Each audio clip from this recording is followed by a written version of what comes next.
성도 여러분, 이런 말 들어보셨을 겁니다. 하나님이 인간을 창조하실 때 입은 한 개로 만들고 귀는 두 개로 만드신 이유가 있다. 그 이유는 말은 적게 하고 듣기에 더욱 힘쓰라는 것이다. 중요합니다. 인생을 살아갈 때 말을 많이 하기보다 누군가의 소리에 귀를 기울이고 경청하는 것은 너무나도 좋은 자세입니다. 저는 여기에서 플러스해서 하나 더 말씀드리게 보겠습니다. 여러분, 하나님이 우리에게 한 개의 눈을 주시지 않고 두 개의 눈을 주신 이유가 있습니다. 우리 기독교인은 한 개의 눈으로 세상을 바라보면 안 됩니다. 우리는 두 개의 눈으로 세상을 바라보아야 합니다. 오늘 민수기 13장을 통해서 하나님께서 우리에게 두 개의 눈을 주신 이유를 깨닫는 은혜가 있기를 소망합니다. 오늘 함께 읽은 민수기 13장의 주요 내용은 정탐입니다. 정탐. 우리 1절에서 3절까지 말씀 우리 한 목소리로 함께 읽어보겠습니다. 1절에서 3절 함께 읽겠습니다. 여호와께서 모세에게 말씀하여 이르시되 사람을 보내어 내가 이스라엘 자손에게 주는 가나안 땅을 정탐하게 하되 그들의 조상의 가문 각 지파 중에서 지휘관된 자 한 사람씩 내보내라. 모세가 여호와의 명령을 따라 바란 광야에서 그들을 보냈으니. 아멘. 이스라엘 백성들이 바란 광야에 이르렀습니다. 하나님이 모세에게 명령하십니다. 각 지파의 지휘관 한 사람씩을 뽑아서 가나안 땅으로 정탐을 보내라고 하십니다. 모세는 각 지파에서 12명의 지휘관을 뽑아서 가나안 땅으로 정탐을 보냅니다. 가나안 땅으로 정탐을 간 지도자들의 이름을 제가 한번 나열해 보겠습니다. 삼무아, 사밧, 갈렙, 이갈, 호세아, 여호수아입니다. 발디, 갓디엘, 갓디, 암미엘, 수둘, 나비, 그웰, 이렇게 총 12명의 정탐꾼이 가나안으로 정탐을 떠납니다.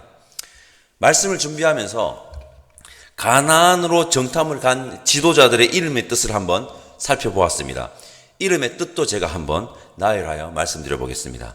하나님의 보고서, 하나님이 판단하신다, 하나님이 구속하신다, 여호와께서 구원하신다, 나의 피난처는 하나님, 나의 행운은 하나님, 나의 행운, 하나님은 나의 친족, 하나님에 의해 대피함, 나의 피난처는 하나님, 하나님의 장엄함. 이름의 뜻들이 너무 좋습니다. 역시 한 지파의 지도자들이라서 그런가 이름들이 다 좋습니다. 이러한 좋은 이름의 뜻을 가졌음에도 불구하고 그들의 정탐에는 하나님을 향한 신뢰, 믿음이 없었다는 것을 우리는 이미 알고 있습니다. 한 사람의 이름의 뜻을 제가 의도적으로 말씀드리지 않았습니다. 누굴까요? 바로 갈렙입니다. 갈렙의 이름의 뜻은 여러분 놀라지 마십시오. 개입니다. 멍멍이 개입니다. 갈렙의 이름의 해석을 놓고 논란이 많습니다. 어쨌든 억양은 그렇게 좋지 않아 보이는 것은 사실입니다. 엉뚱한 묵상이지만 이런 생각이 들었습니다. 이름이 그렇게 중요한 것이 아니구나. 그가 어떻게 행동하고 살아가느냐가 중요하구나. 민수기 13장으로만 국한하여 보면 13장에서 여호수아가 등장하지 않습니다. 이름의 뜻이 게라는 그렇게 좋지 않은 의미를 가진 갈렙이 하나님이 함께 하시기에 승산에 있다고 믿음의 보고를 합니다. 하나님의 장엄함, 하나님의 보고서, 이런 사람들 다 그렇게 보고하지 않습니다. 이름만 번들을 하면 뭐합니까? 이름의 뜻만 좋으면 뭐합니까? 여러분, 이름만 번들을 한 것은 쓸데가 없습니다. 그렇게 좋은 뜻의 이름을 가지고 고작 보고한다는 내용이 참으로 안타깝습니다. 우리 믿음의 사람들은, 하나님의 백성은, 그리스도인은 나의 삶이 온전히 하나님과 동행하고 있느냐, 그렇지 않느냐가 중요하다는 것을 오늘 새벽에도 기억하면 좋겠습니다.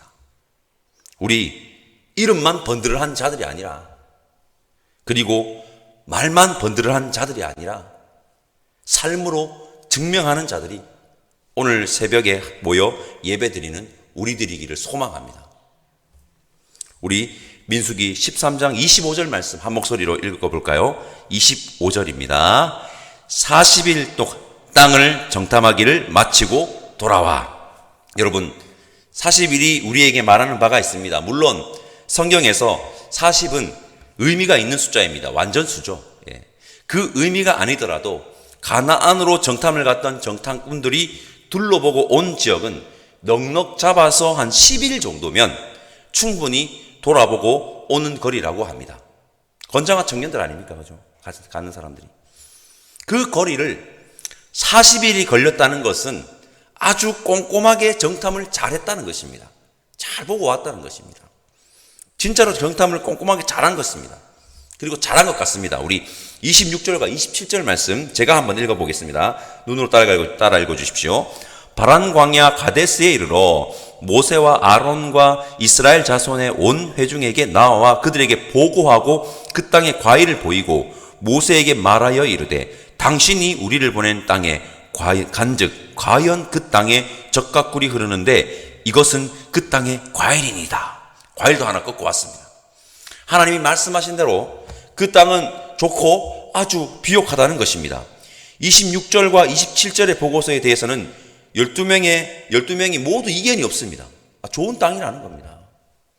그런데 여러분, 항상 그런데가 문제입니다. 그런데 다음에 심각한 문제가 발생합니다. 정탐에 대한 보고가 10대 2로 의견이 갈립니다. 우리 28절에서 31절까지 말씀 함께 읽어보겠습니다. 28절에서 31절은 같이 읽겠습니다.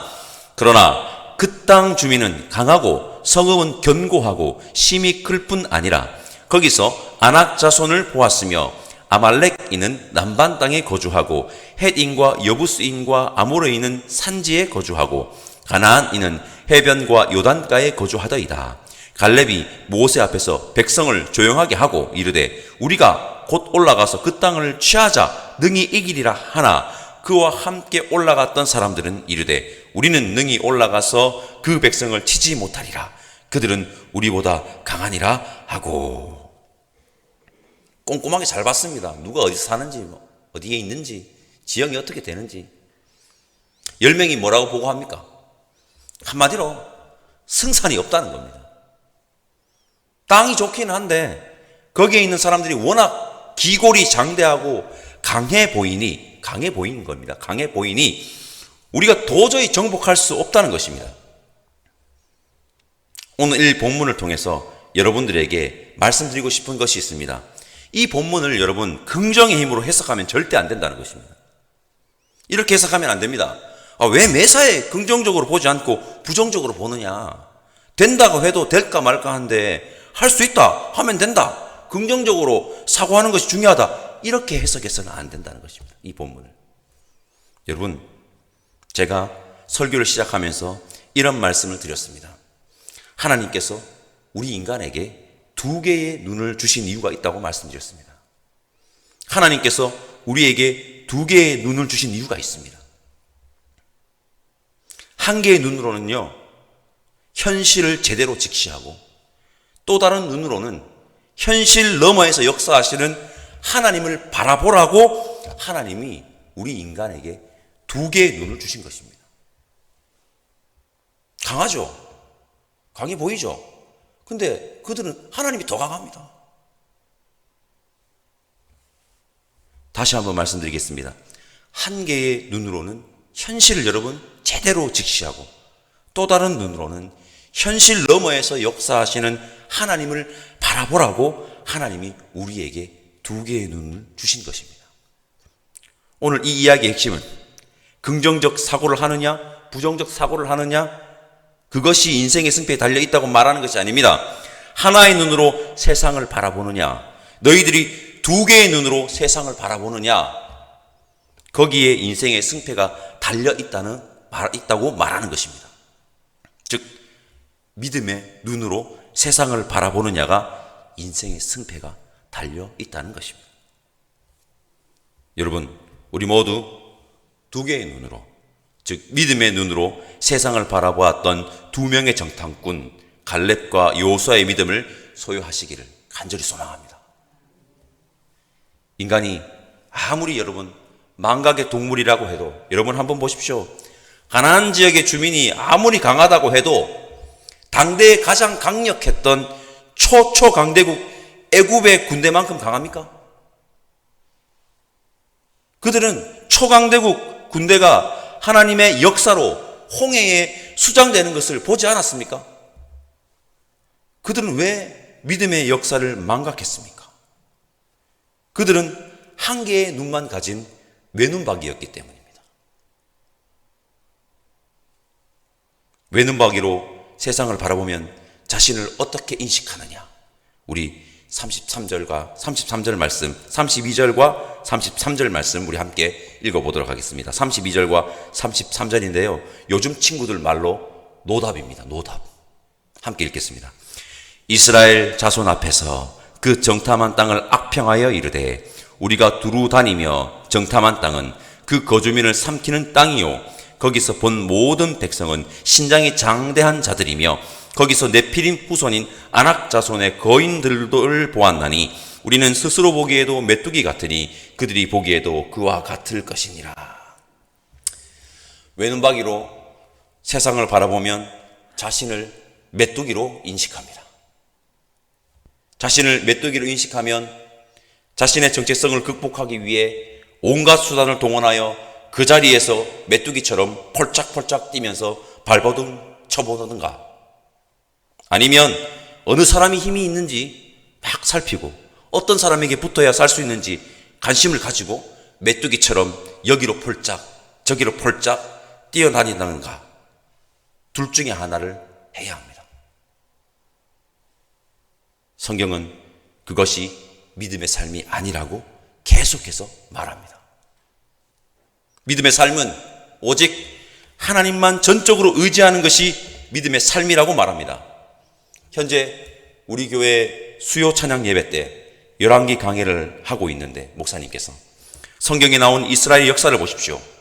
이스라엘이 바로 여기로 폴짝 저기로 폴짝 하다가 망합니다. 메뚜기처럼. 여러분, 우리는 두 눈박이로 살아야 합니다. 현실 너머에 역사하시는 하나님을 바라보는 믿음의 눈을 가져야 합니다. 이러한 자들은 여기로 폴짝 저기로 폴짝 하지 않습니다.